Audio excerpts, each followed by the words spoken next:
Hello students, मैं जय। मैं अपने यूट्यूब चैनल मैथ्स बाय जय में आप सभी का स्वागत करता हूं। और आज से हम संख्या पद्धति स्टार्ट करते हैं और उस संख्या पद्धति में एक छोटा सा टॉपिक फैक्टर्स यानी गुणनखंड के बारे में आज समझते हैं। देखिएगा, जैसे कि आपसे प्रश्न करता है कि 24 के कुल कितने गुणनखंड 24 के कुल कितने गुणनखंड हैं। ये एक छोटा सा क्वेश्चन हमने लिया। इतना छोटा सा तो आएगा नहीं, बड़े बड़े क्वेश्चंस आते हैं इसमें, मगर हमने एक छोटा सा बेस बना के लिया है। 24 से आपको समझाते हैं कि कैसे भी किसी भी बड़ी से बड़ी संख्या का आप अगर गुणनखंडों की संख्या निकालना चाहो तो कैसे निकालेंगे। देखिएगा, जैसे हमने 24 एक बेस ले लिया। अब 24 के कुल कितने गुणनखंड हैं, ये अगर हम पढ़ते हैं तो आपको बता दें कि यदि हमें 24 यहाँ संख्या लिखी और आपसे हम कहें कि 24 किन किन संख्याओं से पूर्णतः विभाजित होगा, यानी डिवाइड हो जाएगा, तो आप बताते हो 1 से, 2 से, 3 से, 4 से, 6, 8, 12 और 24, यानी कि 24 1, 2, 3, 4, 6, 8, 12 और 24 से डिवाइड होगा। जो आपने यहाँ पर लिखा है आप इनको गिनो यानी काउंट करो तो देखोगे 1, 2, 3, 4, 5, 6, 7, 8, यानी कि 24 के गुणनखंडों की जो संख्या आ गई वो 8 आ गई। 24 के गुणनखंडों की संख्या कितनी आ गई? 8 आ गई। यदि आपसे प्रश्न कर देता है कि 24 के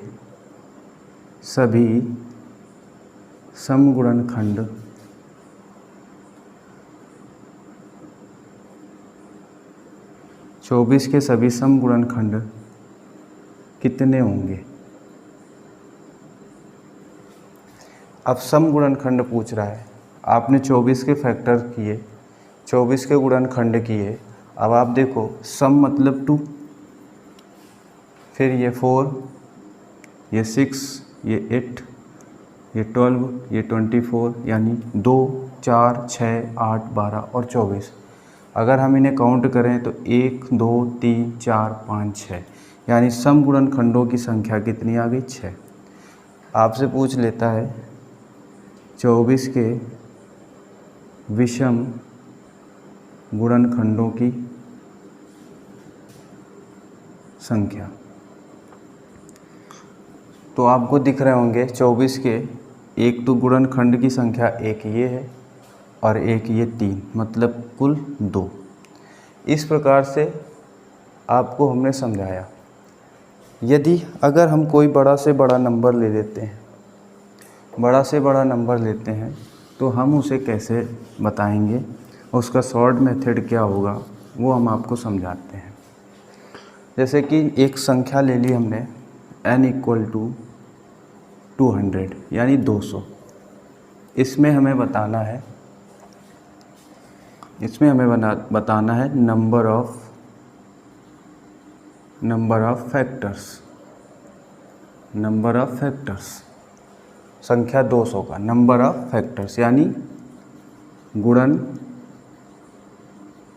की संख्या। 200 के कुल कितने गुणनखंड, ये हमें पता करना है।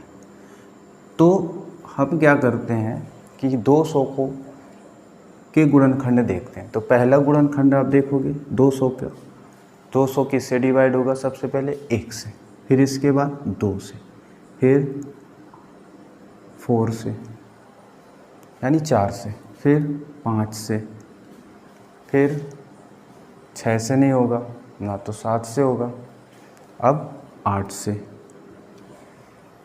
9 से नहीं होगा, 10, ना तो 11 से होगा, ना तो 12 से होगा, ना 13 से होगा, ना 14, 15, 16, 17, 18, यानी ये सीधे किससे होगा? 20 से होगा। 20 के बाद सीधे 25 से होगा, 25 के बाद सीधे 40 से होगा, 40 के बाद सीधे 50 से होगा, और 50 के बाद सीधे 100, और फिर इसके बाद ये 200। यानी अगर आप देखो तो यहाँ पर 200 के गुणनखंडों की संख्या कितनी आ गई? 1 2 3 4 5 6 7 8 9 10 11 12। यानी 200 के गुणनखंडों की संख्या आ गई, 200 के गुणनखंडों की संख्या आ गई, गुणनखंडों की संख्या आ गई कितनी? 1 2 3 4 5 6 7 8 9 10 11 12 12।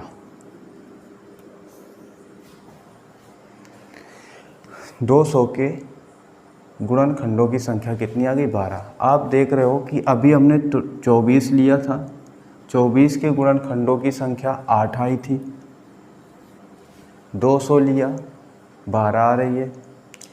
अगर जैसे जैसे हम नंबर बढ़ाते जाएंगे तो आपको गुणनखंडों की संख्या निकालने में समय लगेगा, जिसकी वजह से हम इसके लिए एक शॉर्ट मेथड बनाते हैं।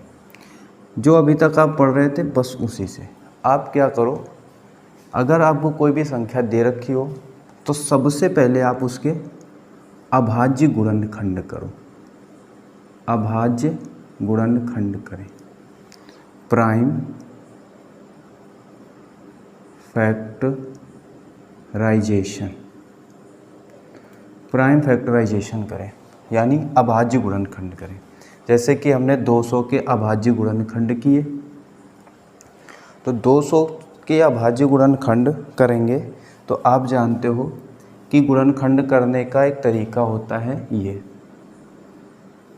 आप इस माध्यम से भी कर सकते हो, ऐसे ये 25, फिर ये 5 से, और फिर तो ये आ गया हमारा 2 की पावर 3 गुणा 5 की पावर 2, 2 की पावर 3 गुणा 5 की पावर 2। अब आपको बताएं, आपको 200 के गुणनखंडों की संख्या निकालनी, तो आप यहाँ से ट्रिक अप्लाई करते हैं। क्या करते हैं? 2 की पावर 3 में आप अपने मन से एक जोड़ देते हैं। जैसे कि 3 है तो 3 से आप इसको 4 कर देते हैं, और ये 2 है तो 2 से इसको कितना कर देते हैं? 3। तो 4 तियाँ कितना हो गया? 12। 4 तियाँ 12। बात समझ में आई? समझ में आया होगा कि हमने क्या किया कि एक संख्या ले ली हमने 200, 200 के हमने फैक्टर किए थे, तो ये आए थे। गुणनखंड कौन कौन से आए? 1 आया, 2 आया, 4 आया, 5 आया, 8 आया। ये हमने लिखे, हमने ऐसे लिखे कि हमने देखा कि 200 को कौन कौन सी संख्या विभाजित कर सकती हैं, डिवाइड कर सकती है, हमने उनको लिखा, और फिर इसके बाद काउंट किया तो पता चला कि 12 200 में। हमें लगता है कि ऐसे बहुत समय लग रहा था, जिस वजह से हमने क्या किया कि 200 के पहले अभाज्य गुणनखंड किए, 200 का अभाज्य गुणनखंड किए तो 2 की पावर 3 गुणा 5 की पावर 2। हमने कहा कि 3 में एक पावर बढ़ा दीजिएगा और 2 में एक पावर बढ़ा दीजिएगा, 4 आ जाएगा, और 4 × 3 12। अभी हमने बताया था यहाँ से भी काउंट करके 12 बताया था, और देखो ये एक ट्रिक है, ट्रिक के माध्यम से भी 12 आया। अब ये बनता कहाँ से है, ये आया कहाँ से, पावर में एक जुड़ता कहाँ से है, ये सब अब हम आपको बताते हैं। ठीक है, नोट करना है तो नोट कर लीजिएगा, या फिर से देख लेना एक बार रिवाइज करके।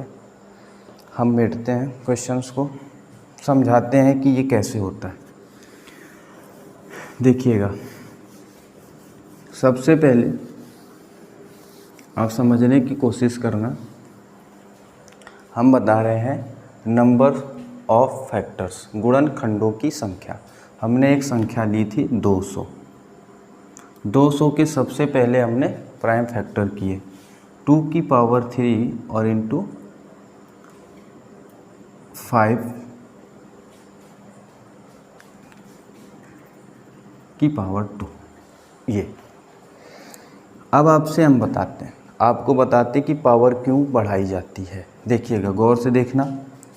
जैसे 2 की पावर 3 है, हम स्टार्ट करते इसको 2 की पावर 0 लिखते हैं, और 2 की पावर 3 तक ऐसे ही पावर बढ़ाते चले जाएंगे। ऐसे ही 5 की पावर 0, 5 की पावर 1 और 5 की पावर 2 इनको लिखते हैं। अभी आपने देखा था 200 के जो फैक्टर हमने लास्ट वाला ये ठीक है 12। अब आप गौर से देखना हमने क्या किया था, इसके प्राइम फैक्टराइजेशन किए, अभाज्य गुणनखंड किए। 2 की पावर 3 है, 2 की पावर 0, 2 की पावर 1, 2 की पावर 2, 2 की पावर 3 और ये 5 की पावर 0, 5 की पावर 1, 5 की पावर 2। आप जानते हो कि अगर किसी भी संख्या के ऊपर पावर 0 होती है उसकी वैल्यू कितनी होती, 1। यानी 5 की पावर 0 और 2 की पावर 0 दोनों का मान कितना, 1। अब आप 2 की पावर 0 का पहले मल्टीप्लाई कराओ 5 की पावर 0, तो आप जानते हो 2 की पावर 0, 5 की पावर 0 दोनों 1 है। 1 इंटू 1 मतलब 1। 2 की पावर 0 और 5 की पावर 1 यानी 2 की पावर 0 1 है और 1 का 5 में मल्टीप्लाई कराओगे तो आएगा 5 आएगा। ठीक है, 2 की पावर 0 का 5 की पावर 2 पे करोगे यानी कि 1 का 25 में करोगे तो 25 एक नम 25 आएगा। 2 की पावर 0 से इन तीनों में हो गया। अब 2 की पावर 1 से करते हैं तो 2 की पावर 1 से 5 में करेंगे, 5 की पावर 0 में, तो 5 की पावर 0 1 है यानी 2 1 कम 2, ये आ गई। फिर 2 पंचे 10, ये आ गई। फिर ये 25 है, 25 दूना 50, ये आ गया। अब 2 की पावर 2 यानी 4 से करते हैं सब में, तो 4 से करेंगे 1 में तो 4 आएगा। फिर 4 का 5 में करेंगे, 4 पंचे 20 आएगा।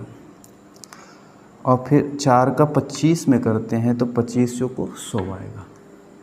इससे भी हो गया। अब 2 की पावर 3 मतलब 8।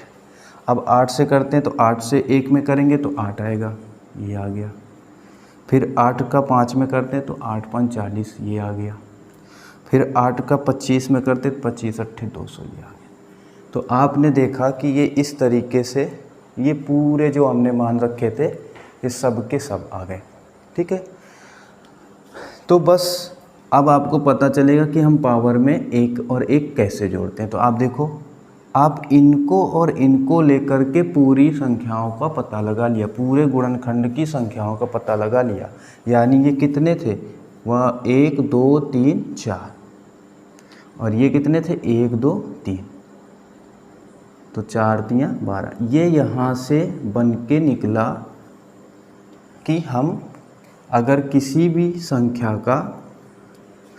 संख्या के गुणनखंडों का पता करना है तो आप उसके सबसे पहले अभाज्य गुणनखंड करें और फिर इसके बाद उसके पावर में एक एक बढ़ा दें। अब वो पावर में एक एक क्यों बढ़ाते हैं आपने यहाँ पर सीखा, ये समझा, इसलिए बढ़ाते हैं।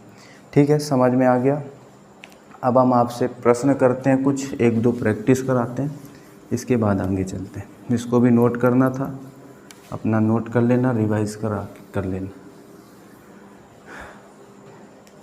थोड़ी देर के लिए वीडियो रोक करके अपना कर लेना। अब देखो, जैसे हमने क्वेश्चन लिखा, संख्या 19,600 के गुणनखंडों की 19,600 के गुणनखंडों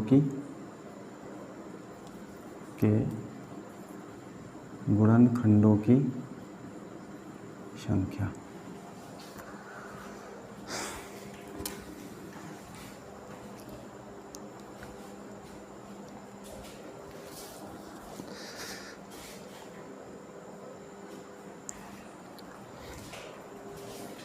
देखिए, जैसे कि लिखा है पहला प्रश्न कि 10,500 के कुल कितने गुणनखंड हैं। तो हमने क्या बताया, सबसे पहले आप क्या करो, 10,500 के अभाज्य गुणनखंड करिएगा। तो 10,500 के आपने अभाज्य गुणनखंड किए तो इसको 2 भाग में डिवाइड कर लो, ये 105 और ये 100। आप जानते हो कि 15 यानी 15 सत्ते 105 होता है और 25 चौको 100 होता है। 3 गुणा 5 गुणा 7 और 5 की पावर 2 गुणा 2 की पावर 2, यानी कि ये लिख जाएगा आपका 2 की पावर 2 इंटू 3 की पावर 1 इंटू 5 की पावर 1, 5 की पावर 2 और 1 मिलाकर 3 और 7 की पावर 1, यानी कि यहाँ पर आएगा 2 की पावर 2 इंटू 3 की पावर 1 इंटू 5 की पावर 3 इंटू 7 की पावर 1। गुणनखंडों की संख्या बताना है, कुल कितने गुणनखंड हैं। तो आपसे बताया था पावर 1 बढ़ा दो, इसकी पावर 1 है 2 हो जाएगी, इसकी पावर 3 है 4 हो जाएगी, इसकी पावर 1 है तो 2 हो जाएगी।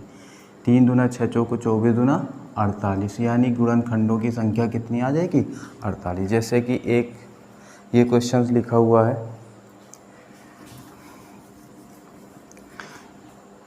16,900। 16,900 को देखते हैं तो देखते हैं, ये 169 लिख लेते हैं और इसको 100 लिख लेते हैं। आप जानते हो ये 13 का स्क्वायर है और ये आप जानते हो 5 स्क्वायर 2 स्क्वायर, यानी आप लिख सकते हो 2 का स्क्वायर इंटू 5 का स्क्वायर इंटू 13 का स्क्वायर। यहाँ लिख दीजिएगा 2 स्क्वायर 5 स्क्वायर इंटू 13 का स्क्वायर। पावर 1 बढ़ा दीजिएगा 3, पावर 1 बढ़ा दीजिएगा 2 से 3, पावर 1 बढ़ा दीजिएगा 2 से 3, मतलब 27, यानी कि 27। इसमें गुणनखंडों की संख्या कितनी आ जाएगी 27। अब जैसे कि आपसे प्रश्न पूछा गया 4200 के कुल कितने गुणनखंड हैं। तो 4200 के कुल कितने गुणनखंड, तो 4200 के गुणनखंड कर लीजिएगा। 4200 21 दूना 42 और 5 का स्क्वायर इंटू 2 का स्क्वायर, 3 गुणा 7 गुणा 2 गुणा 5 स्क्वायर गुणा 2 स्क्वायर। अब 2 स्क्वायर और ये 2 की पावर 1, यानी 2 की पावर 3, 3 की पावर 1, 5 की पावर 2 और 7 की पावर 1। आपसे बताया था कि पावर 1 बढ़ा दो अपने मन से, 4 2 3 2, 4 दूना 8 3 का 24 दूना 48। तो आपको समझ में आ गया होगा कि कोई भी अगर संख्या दे रखी है और अगर आपसे पूछता है कि उसमें गुणनखंडों की संख्या कितनी होंगी तो आप निकाल सकते हो। क्वेश्चंस कुछ इस तरह से भी हो सकता है कि यदि n इक्वल टू 3 की पावर 4 इंटू 5 की पावर 7 इंटू 10 की पावर 6 में के कुल कितने गुणनखंड होंगे, कुल कितने गुणनखंड। यदि n इक्वल टू 3 की पावर 4 गुणा 5 की पावर 7 गुणा 10 की पावर 6 में गुणनखंडों की संख्या, तो आप इसको कर सकते हो। आपको पता है पावर अपने मन से बढ़ा दोगे, आपको पता है 1 बढ़ा दोगे, आपको पता है 1 पावर बढ़ा दोगे, मगर आपको एक चीज़ याद रहना चाहिए कि जितने भी लिखे हों वो अभाज्य गुणनखंड होने चाहिए। ये 3 है अभाज्य, 5 है अभाज्य, मगर 10 अभाज्य नहीं, इसको अभाज्य में बदल लेते। तो 2 पंचे 10, यानी 2 की पावर 6 और 5 की पावर 6। ठीक है, तो यहाँ पर लिखेंगे 3 की पावर 4 गुणा 2 की पावर 6 गुणा 5 की पावर 7 गुणा 13, 5 की पावर 7 6 13, गुणा में घात जुड़ती है। अब पावर बढ़ा दो 5 गुणा 7 और गुणा 14, तो 14 पंचे 70, यानी 490। तो 490 आ जाएगा। इसके गुणनखंडों की संख्या कुछ इस तरीके से भी प्रश्न पूछा जा सकता है, या आपसे कुछ इस तरीके से भी प्रश्न पूछा जा सकता है। आपको लिख के बता रहे हैं, यदि n इक्वल टू 3 की पावर 8 की पावर 11 प्लस 8 की पावर 12 प्लस 8 की पावर 13 में गुणनखंडों की संख्या क्या होगी, गुणनखंडों की संख्या। तो आपको क्या करना है, इसमें आप 8 कॉमन कर लो। 8 जैसे ही कॉमन करते हो 8 की पावर 11, तो यहाँ 1 बचेगा, यहाँ 8 की पावर 1 बचेगा और प्लस यहाँ 8 की पावर 2 बचेगा। तो 8 की पावर 11,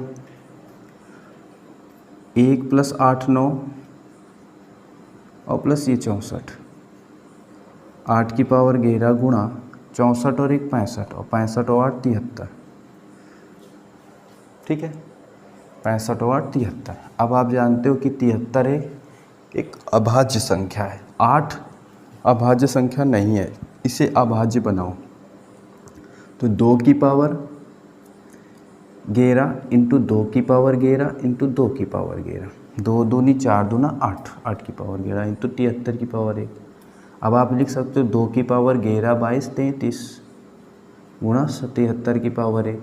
आपको पता है पावर अपने मन से 1 बढ़ा दो, पावर 1 अपने मन से बढ़ा दो, 34 दूना 68, यानी कि इसमें गुणनखंडों की संख्या कितनी आ जाएगी? 68। बात समझ में आ गई।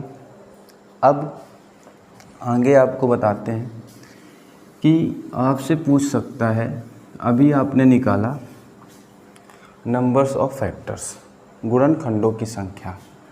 अब आपसे पूछ सकता है नंबर ऑफ इवन फैक्टर्स,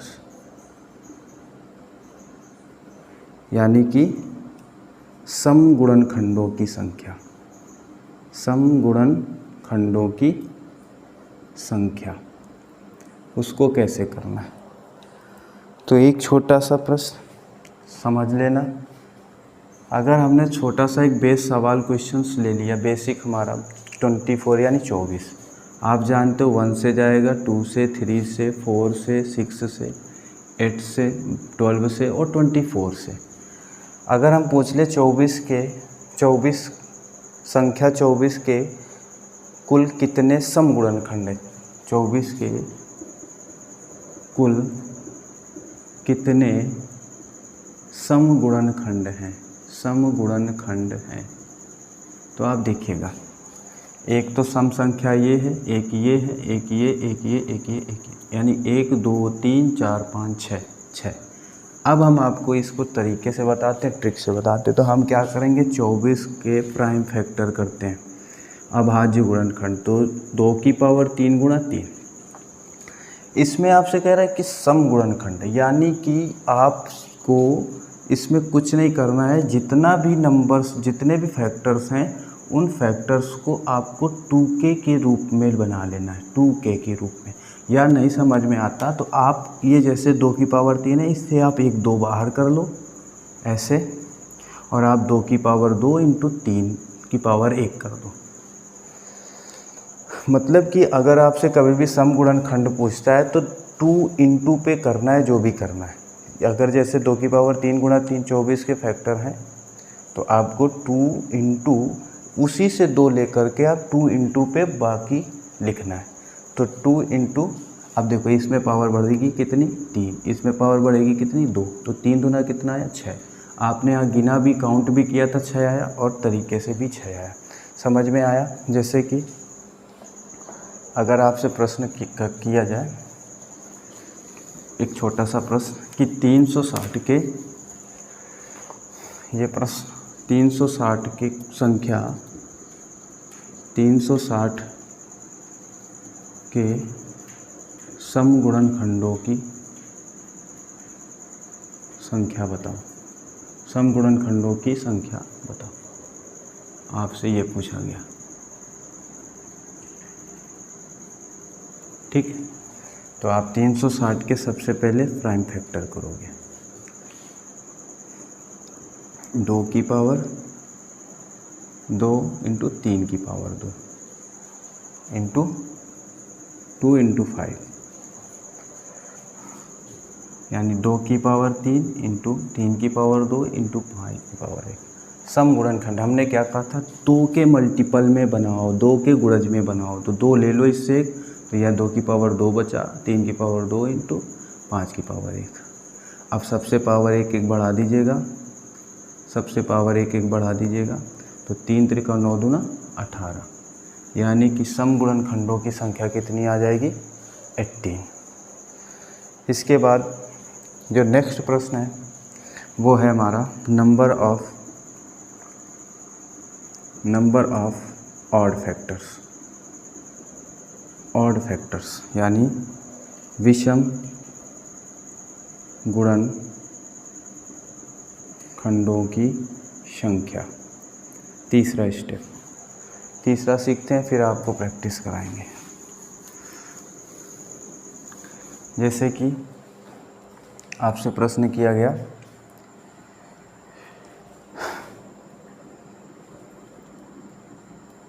10,500 के कुल कितने, संख्या 10,500 के कुल कितने विषम गुणनखंड है, विषम गुणनखंड है। विषम का मतलब जो नंबर्स 2 से डिवाइड नहीं हो वो। तो आप 10,500 के प्राइम फैक्टर करो, अभाज्य गुणनखंड करो, तो आपको पता है 105 यहाँ लिखो, ये 100 करो। 3 गुणा 5 गुणा 7 और 2 की पावर 2 इंटू 5 की पावर 2। सीरियल से लिख देते हैं 2 की पावर 2, 2 की पावर 2 इंटू 3 की पावर 1 इंटू 5 की पावर 3 इंटू 7 की पावर 1।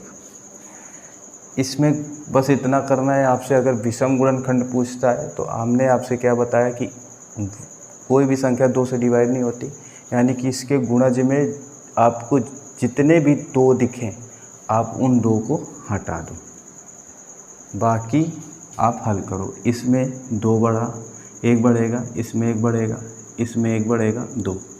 तो 2 चौके 8 दूना 16, यानी कितने आ गए 10,500 के कुल कितने विषम गुणनखंड हैं, 16।